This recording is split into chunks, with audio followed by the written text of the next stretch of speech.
Kuntres U'Mayan Maamer test, Perek base. Let's get ready. Today's going to be an amazing piece, amazing shear coming right up. Let's jump into it. What we were talking about yesterday was about how you have the inner facilities that affect you directly. For example, the Chochmah is in your brain, and the Midas are in your heart. And then you have the general, all-pervading makif parts of you. Like, for example, Ratzon, will, which is in every part of you equally. Let's see how this plays out l'mayla. Perek base. V'adugim calls it Yovan l'mayla. The analog. Yeah, you guys know a parable and a analogy. So, just like this, you can understand what's going on above. The essence Sefirot Atzilut and the 10 Sefirot of Atzilut, hein bechinas islabshus oyres bekelim. They are in a way of investing the oir, the energy, into a kli, into a specific receptacle, into a specific landing pad, into a specific point of expression. And then the first is Sefirot Chochmah. Is the Sefirot of Chochmah. V'nikras Reishis, and it's called the first. Lefi, so by the way, it's a pasuk, it's called Reishis. It says Reishis Chochmah. So, we see that Chochmah is called Reishis, the first. It's the first one. It's the first point of expression. It's the first Sefirah. It's the first energy to come directly into Ishtalshalos. Lefi, she Reishis Ishtalshalos. So the real reason why it's called the first one in the pasuk is because it's the beginning of Ishtalshalos. From Sefirot Chochmah, Ishtalshalos, Sefirot Binah, and from Chochmah comes down to Binah. So Chochmah and Binah, the way they work l'mayla, we can understand from the way they work in us. Bichlal, everything in Chassidus, it says, "Me b'sorei echaz Eloka." From my flesh I shall see God. Meaning, we see from within ourselves. Hashem made us in a way that we can understand from within ourselves how things work l'mayla. You can see this when it says in Parashas Bereishis that I will make man in our image. Yeah? Na'asa Adam b'tzalmeinu. B'tzelem elikim bara Yisrael. In the image of Hashem, man was made. What does that mean in the image of Hashem? Hashem doesn't look like anything. Rather, it means the same way Hashem expresses himself, that's the way that people are made. So let's look within people. How does the first point, being Chochmah, leading to the second point of Binah, look in a person? Just like the way it is in a person's abilities in their soul, that the point of Chochmah shines into understanding of Binah. So what happens is, let's say you want to have an idea. Anyone have any ideas for me, for example, in this class? No? To expand what? To expand the classroom. Beautiful. So you have this genius idea to expand the classroom. Now, you didn't have that idea before. Now you have Chochmah allows you to open up to new perspectives and have a new point of an idea. But expanding the classroom is just a one-line point. But we still have to figure out, after saying, I want to expand the classroom, now you're going to be like, 1 second. You have to bring down that point, that idea, that inspiration into Binah, into figuring out the details, yeah? Menachem, what details do you have to figure out about expanding the classroom? How are you going to move the walls? Whether the building's going to need more supports? Where you're going to get funding from? What design do you want your new, bigger classroom to look like? There's so many details. So from Chochmah, the idea comes down to Binah, the contemplation. That's why we spoke about in the previous shurim, the 3 C's, Chochmah, Binah, Das. Conception, contemplation, connection. So, Binah, he aim abonim. Binah is called the mother of the children. What does that mean? What are the children? Shemoilida, it gives birth as a midas to the midas. So Binah gives birth to midas. How does this work? So you had this idea in Chochmah to expand the classroom. Now in Binah, you're figuring out all the details and you're thinking about it more and more. The more you think about your new, beautiful, improved classroom, the more you're going to work yourself up into a frenzy and excitement and love of having a new classroom and fear of having the same claustrophobic small classroom. The more you think about it. Now, does anyone see a problem with what we learnt just now? We don't need a new classroom. That's funny. Not that we don't need a new classroom, rather that we always learn that Das is connection. Das is what connects the mind to the heart. So this isn't the topic of today's shir, so I'm just going to say it very short. Binah gives birth to new midas. Das nurtures them and lets them grow and be healthy and survive. Meaning, if you think about something, if you're thinking about your idea, you're going to get so excited and you're going to give birth to emotions. But then you're going to start thinking about something else and those emotions are going to die. They're going to disappear. They're not going to be long-term emotions, and therefore, if they're not long-term, they're not real emotions. They're just superficial. they came and went like hay in the breeze. So rather what you need is das, which is connection. When you sit down and think about your idea of the completed classroom, once you've finished figuring out all the details, and now you just play it over again and again, and you drill it into your head, and you make it part of your life, then it's going to have long-term effect on you to the point of long-term emotions. That every time someone mentions expanded classroom, you're like, I love expanded classrooms. Fine. Now that we got that down and we figured out how a person works with Chochmah and Binah and Midas, in a Keinu b'Sefirot Elyonos, so too with Hashem's Sefirot, the way Hashem expresses Himself. Shmei Chochmah mishtal shel Binah, Chochmah leads to Binah, and Binah moichin el Midas, and from moichin to Midas. So, with the best of our understanding from our human marshal, because we don't know what Hashem's looks like, the same thing we have by Hashem. That Hashem allows a little point of Ein Sof, a little ray of the infinite to come into the spiritual universe through Chochmah. And from there it comes to Binah to get all the details to be built up in a more specific way. And from there it comes down to the Midas. That the Midas by Hashem would be Chesed, which by us would be giving and kindness. By Hashem would be whether to allow more flow into the world. Or Gevura, which means whether to hold back. So, either way, both by us and by Hashem, Chochmah is the starting point. Point 1, start here. Pass, go, and collect $200.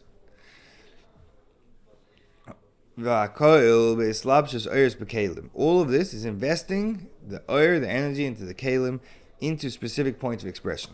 So now we got it. Chochmah, Binah, Das, you name it. The main point is, it's all investing into a specific point, a specific area. You have a parking spot for your nice Lamborghini, or you have a parking spot for your clap-down Honda. Either way, they have a specific place. A time, a place, everything's very well organized. Aval or in Soif, however, Hashem's infinite the infinite energy, the direct flow, ray from Hashem, it's above Ishtalshos, it's above the whole spiritual universe. Hu b'chinas or makif. That's a all-pervading or makif that surrounds. Literally it means surrounds, but the Alter Rebbe explains in Tanya that makif, meaning surrounds, doesn't mean that Hashem surrounds the world like He's outside of it. Rather, He's in the world in a surrounding way, a way in the world that doesn't directly affect it. It's not personalized. It's not invested into the direct landing spots and the direct points of expressions. So, we have makif, it's everywhere, but it doesn't affect in a personalized way. It's one size fits all. Yeah, you guys can go on Amazon and look up every size of shoes. Shoes is something that has to be pnimi. It has to directly fit your foot. There's size 1, 2, 3, there's kid sizes, women's sizes, men's sizes, different colors. Then you go and you look up a baseball cap. One size fits all. That's it. Not made for you, not personalized.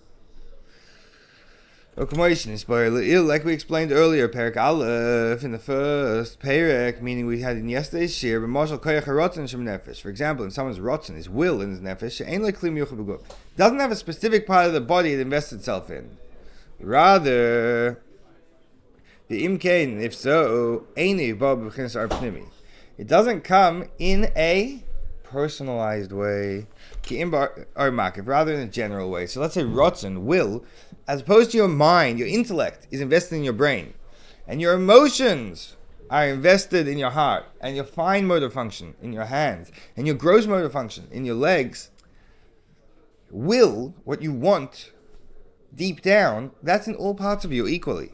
So to our makif, it's everywhere at the same time, but because it's everywhere, it's nowhere specific. You guys get it? So let me just give you an example of makif, because this is going to be very important to understand how Hashem comes into the world. We're about to explain that it's just like you're sitting in shir. Let's say you have a really good teacher. Name a really good teacher. So you have Rabbi Yoel, yeah? So Rabbi Yoel's giving a shir, and you're sitting in the back. His teaching, his voice is filling up the whole room. Everyone in the room can hear him. Now there are some guys in the room that listen very intently, and his message comes into their mind and their feelings, so they receive his message in an inner way, in a pneumistic way, in a way that it's invested in the kalim of their understanding. And then some people are sitting there and they fall asleep in the back of shir. So they're in the room, and their ear lobes, their eardrums are receiving the sound waves, but it doesn't make any effect on them. They're there, they're getting it. There are some guys who are spacing out. There's some guys who are listening so intently, but they just don't understand. All of them, they receive, they're there, but it doesn't deeply affect them. So what's the point of it? They'll definitely walk away saying, wow, I was by Rabbi Yoel's shir, and it was an interesting experience. It was an incredible experience. He's such a deep person. What did he speak about? I don't know. So let's see how that works with Hashem being in the world. So let me ask you, where is Hashem? Help me out, guys. Where's Hashem? Where is Hashem? Everywhere. So, can you see Hashem? Is this Hashem? Yes. He says it's Hashem. Do you say it's Hashem? Will you bow down to this mic? Will you declare this mic the God of Israel? Chas v'shalom. Because, where is Hashem? Hashem is everywhere. And everything is part of Hashem, but it is not Hashem. Let's find out. You ready? You ready for this? And similarly it's understood the example of this above Ba'ar and Soif, with Hashem's infinite arsh, it's above the whole spiritual universe, above the whole shtalshos. It's not invested into vessels, into specific points of expression. Rather, it's in a general energy. It affects everything in the same way, equally. According to this, we can understand what? In Seder Shtalshus, within the spiritual universe, Yesh Din v'cheshbon, there's a specific calculation and judgment in regards to who gets what. So let's say you do the right thing, Hashem will give you more blessings and more success and more spirituality. And if you do the wrong thing, less. But on the other hand, once you go above the spiritual universe, above Ishtalshus, you go to the place where Hashem is everywhere at the same time, where Hashem relates to the entire world equally, where it's not personalized, where it's one size fits all. Hashem's brachas, Hashem's hashpah, Hashem's effects of the world does not come down to specific, calculated judgment, a way of who gets what. It's one size fits all. It's just anyone who taps into this, anyone who signs up, gets whatever they want. Because in Seder Shtalshus, within the spiritual universe, within figuring things out, within one step at a time, within the specific shoe sizes, because this is a inner, specific, personalized energy, of investing the energy into points of expression, you need a good kli, you need a good point of expression that's a fitting place for the or. So let's say you want to keep your water somewhere. Water is a very specific existing entity. You need a cup or a bottle. As opposed to if you want to store energy somewhere, you're going to need a battery. Or what other things do you like storing? Guys, give me a hint. If you want to keep meat somewhere, you're going to have to keep it in a fridge or a freezer. What other things do you like storing? Toothbrush. You can put that anywhere. Maybe that's like the R makif. Chemicals. You're going to have to put it in a specific beaker. You don't want to keep that lying around on your kitchen table. You know what? They put the chemicals in the wrong place and there's a big fire. That's very unfortunate. So, if you want to keep fire somewhere, you should probably have a fireplace. So when Hashem's coming to a personalized way into the world, you have to be a fitting place. If you want to receive blessings from Hashem, if you want to receive hashpah from Hashem, if you want to have a connection to Hashem, you have to be the right type of receptacle. You have to be a person who's involved in Torah mitzvahs. You have to not be a person who's involved in Averis. If you're a person who's involved in Averis, you'd be like trying to put your chemicals in a beaker with holes all over it. Menachem, what's going to happen if you put your chemical in a beaker with holes in it? You can drink it. I'm not sure if that's such a good idea. But maybe it'll spill all over the place, So,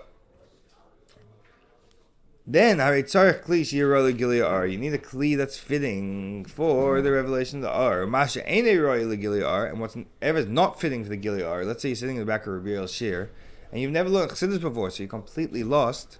You're not going to be able to understand it. You won't get anywhere. Now here's the $1 million question. What is the kli for the Gilead? What is the point of expression? Menachem, just in time. What is the kli? What is the expression point? What is the place to receive Hashem's or? My share. Okay, maybe. The kli is called bittul.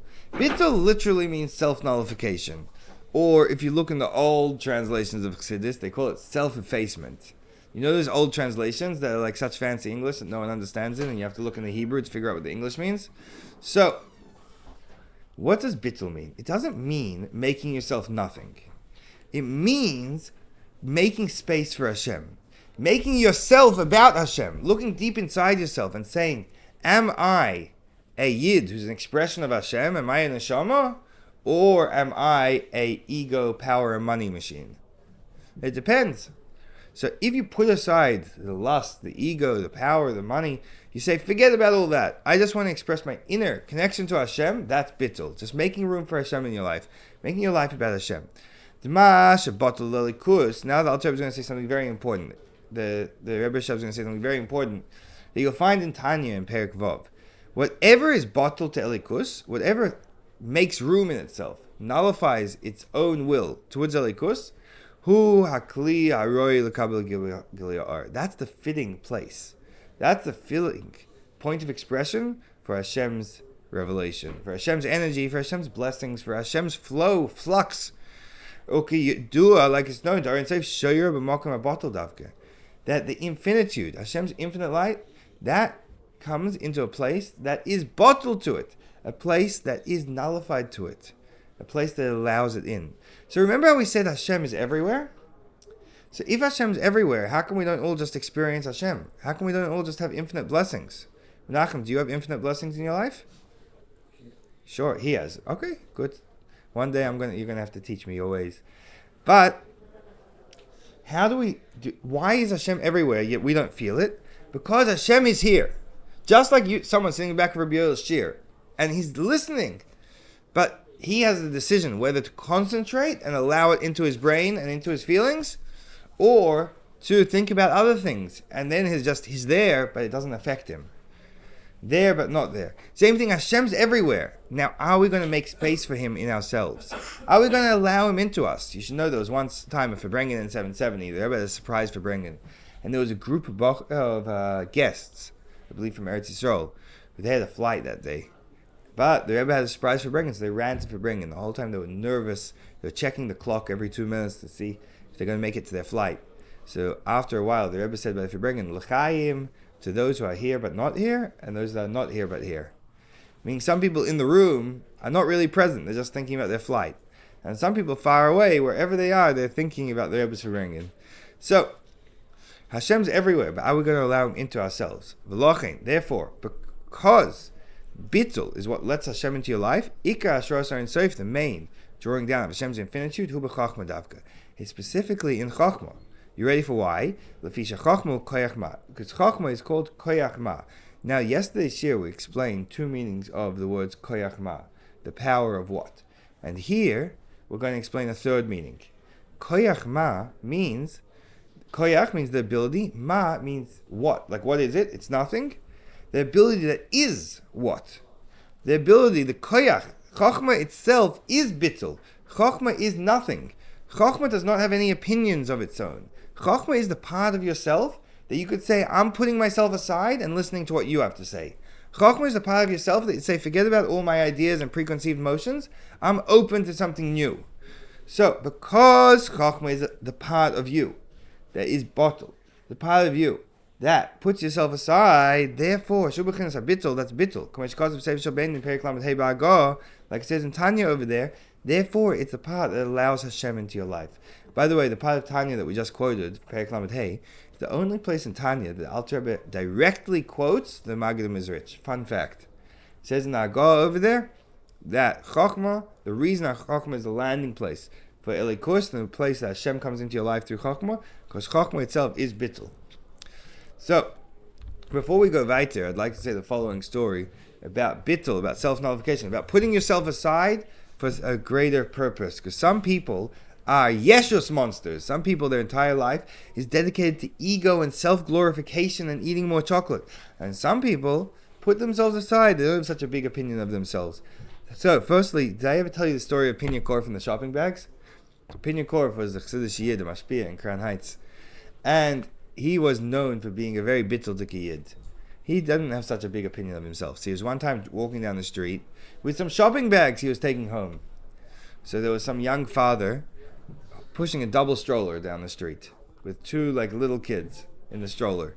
And as they're going past Pinya, one of the kids goes and kicks Pinya's bag. Very cheeky. It's like 2-year-old kid sees this old rabbi walking down the street with shopping bags, kicks his bag.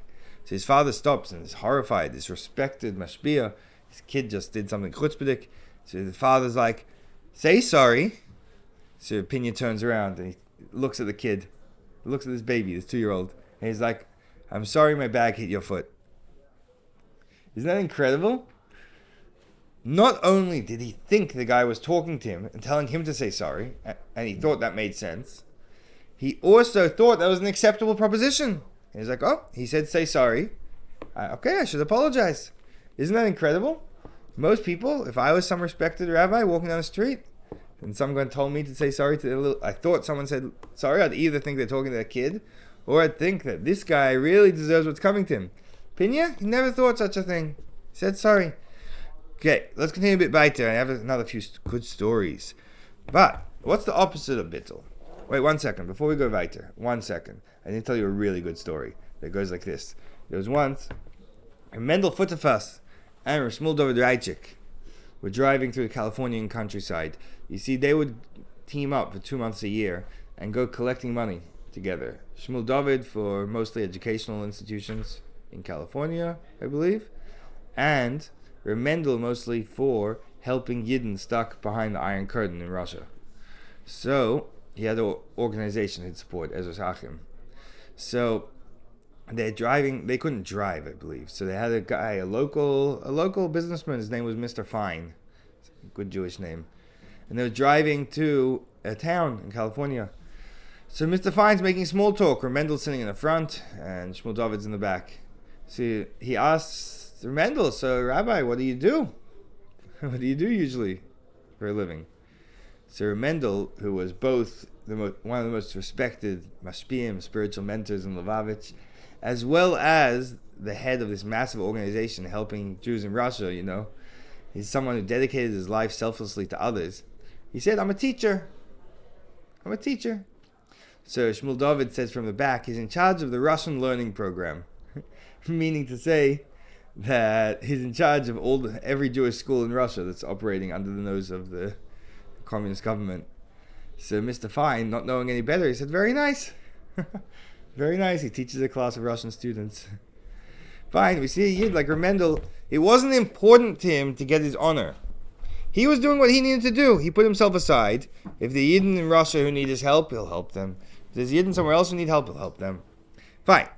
Avol, the opposite. Let's look at the other opposite. However, Mashu b'chinas Yeshus, whatever's in the way of ego, ain't any who yicholim lodu. You know what Hashem says in the Gemara? There's not enough room for the two of us in this town. Town ain't big enough for the two of us. I and he cannot dwell together. Because if you think about it, Hashem's here. The question is whether you're letting him in. So if you're an egotist, if you're walking around like you own the town, if you're not interested in Hashem, fine. So Hashem's here, but you're not letting him into you in a personal way. If you put yourself aside, you let Hashem into you. You make room for him. So there's not enough space for me and Hashem if you're being an egotist. She'ena kli, what does that mean? That he's not a fitting place and not a point of expression. L'gilui or v'chayis l'ki, for Hashem's or, for Hashem's godliness, for Hashem's energy. Ki im rather misha bottle davka, specifically someone who is bottle, who set aside. And I want to say, that Rabbi Yisrael of Ruzhin said an amazing vart. He once told his chassidim, I would rather hang out with a crowd of sinners than a crowd of egotists, of hotshots. And his chassidim were very surprised. No, halachically, you're not supposed to hang out with sinners. And he told them, listen, sinners, what does Hashem say about them? He says, Hashoichen itam b'soich teirosam, b'soich tumasam. The teirosam one, the Alter Rebbe says in Perek Chafei. So Hashem says, I dwell with the Yidden even in their impurity. But what does he say about the egotists? Hashem says, I and he can't dwell in the same place. So if I'm hanging out with sinners, at least Hashem's there with me. Hashem's also hanging out with him. If I'm hanging out with the egotists, there's no space for Hashem there. They're taking up all the space. So rather, specifically someone who's nullified, sets himself aside, meaning the whole side of Kedusha. That Kedusha equals bittul. That's what it says in Perek Vav. What is holiness? Well, Hashem's everywhere, so anything could be holy. Just anything that nullifies itself, that sets itself aside, that lets itself be expression for Hashem's truth, that is what's holy. By the way, if you're ever wondering what is holiness, it's just something that expresses Hashem in the world. And that could be you. It could be anything if you use it for the right cause. So,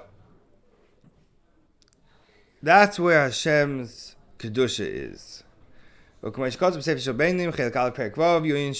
in Tanya Perek Vav. So now, last point of today. This is the fact. This explains. Getting back to our point about why good things happen to bad people. That once you're within Ishtalshalos, once you're within a personal connection to Hashem, there's very specific judgment, there's a calculation. How connected to Hashem are you? How many blessings you're going to have? Are you fitting for Hashem's art to come into you? And the godly energy. Because whatever is not bottled to Hashem, whatever is an egotist, whatever is blocking Hashem's revelation, it's going to be a dover. Dover nifred b'fnei atzmai means something separate by itself. Now that's a line from Tanya, from Perek Yud Tes. And Reb Nissen Nemenov would teach Tanya, he would read it very slowly. Someone who's an egotist, is a dover, is a thing, he's a nifred, he's separate, he's b'fnei atzmai, he's by himself. Fine.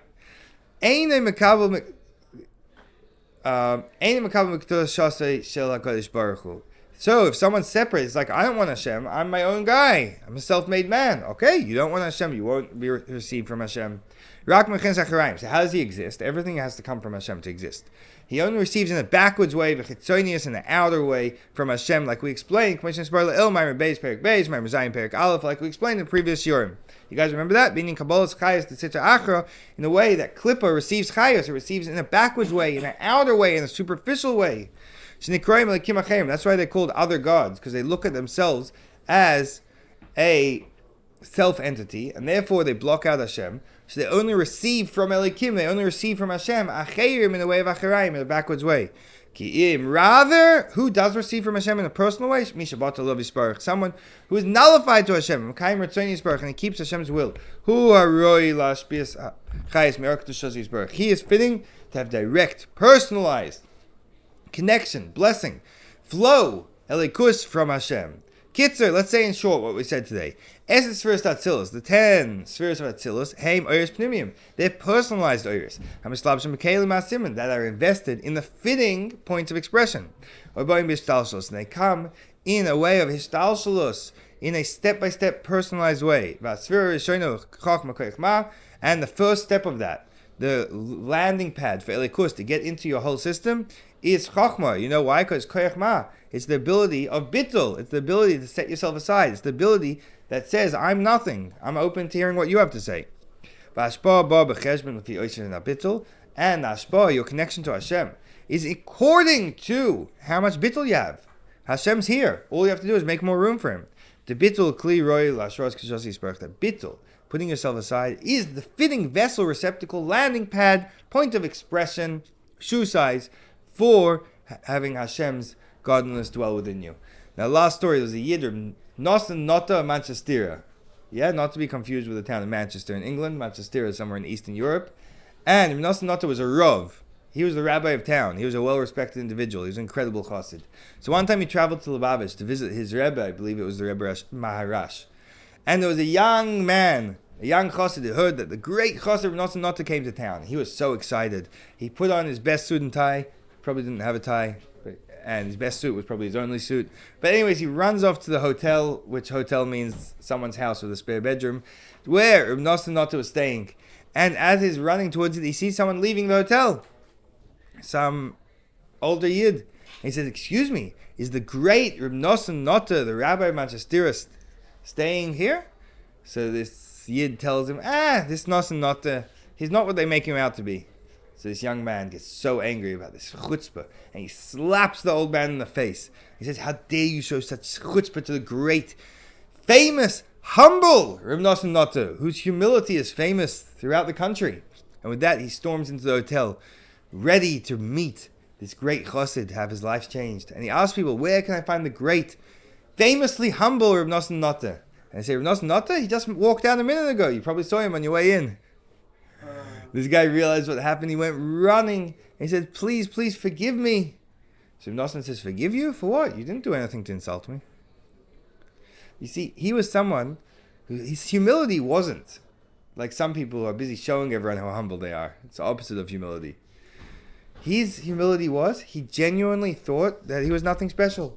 He genuinely thought someone else hitting him in the face was whatever, fine. He had absolutely no ego for himself. Fine, we're going to have to speak more about Bittul tomorrow. So excited.